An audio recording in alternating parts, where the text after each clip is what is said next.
Get ready for the dictation. Start. Mr. Deputy Chairman, I thought I should rise to support the point put forward by the Honorable Mr. Kunzru, but my honorable friend from Hyderabad has said certain things which I had better deal with first. He has attacked more or less the whole system of elections in India. He has talked of indirect election and so on. I am afraid he has gone far beyond the scope of the bill, and I do not think that needs an answer at all. As regards the question of preparing electoral rolls, I think there is ample power vested in the Election Commission to order the preparation of a regular electoral roll if the Election Commission considers it necessary for any extraordinary reasons, such as a large exodus from one place to another and things of that kind. Otherwise, as the honorable member himself said, it is such a vast country and such huge numbers are involved that I think it would be really an unnecessary burden on the resources of the state to launch upon the preparation of electoral rolls every year. The same purpose could be served by revising the electoral rolls every year as per the directions given by the Election Commission, as well as the rules laid down for the purpose. In a democracy, one of the prerequisites for its success is vigilance, and I think it would be quite in order to expect the people of various parties to interest themselves in the revision of these electoral rolls. In fact, that is an obligatory task of the citizens, and it only helps to greater awareness and alertness on the part of the different parties. There was another point made by my honorable friend to which I should like to refer. He referred to false personation. I am not going to deny it absolutely. There might have been some false personation, but to say that it was the Congress that resorted to false personation and that all other parties were paragons of virtue and were angels dropped from heaven is simply absurd.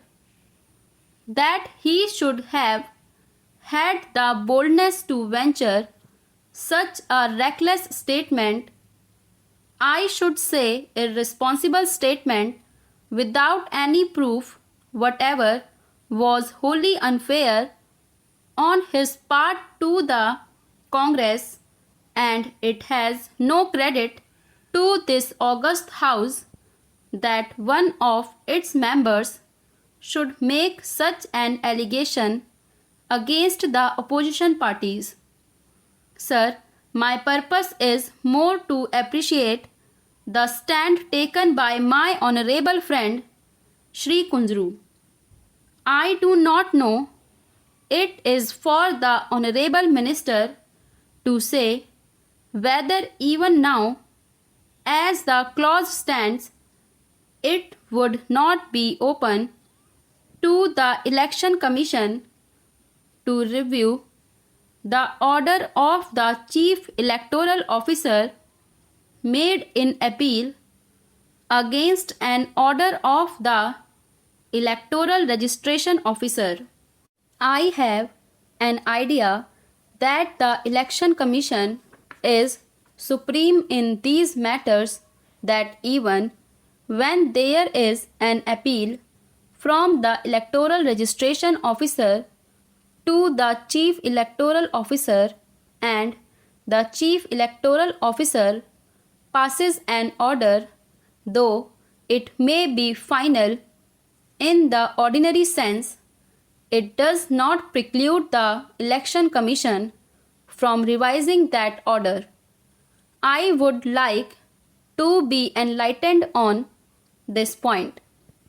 If the Honorable Minister in charge of the bill says that the order in appeal of the Chief Electoral Officer over an order of the Electoral Registration Officer is final and it is not open to the Election Commission to set it right, then I beg humbly to differ from such a stand, and I think that is lacuna which should be made up.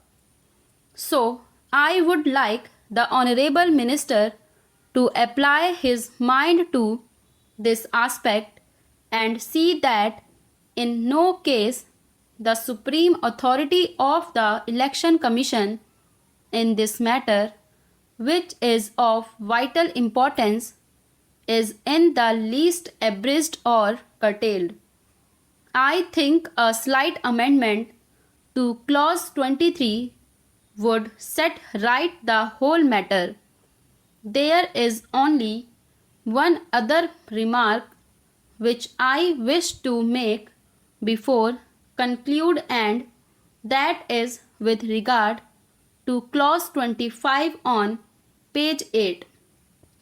It enjoins on every local authority an obligation to make available to the Electoral Registration Officer such staff as may be necessary for the performance of any duties in connection with the preparation and revision of electoral rolls. Well, with the knowledge that we have of these, local authority may fail to make available to the Electoral Registration Officer the staff that he wants. Now, what is the remedy if the local authority does not meet that obligation, if it does not choose to make available the requisite staff?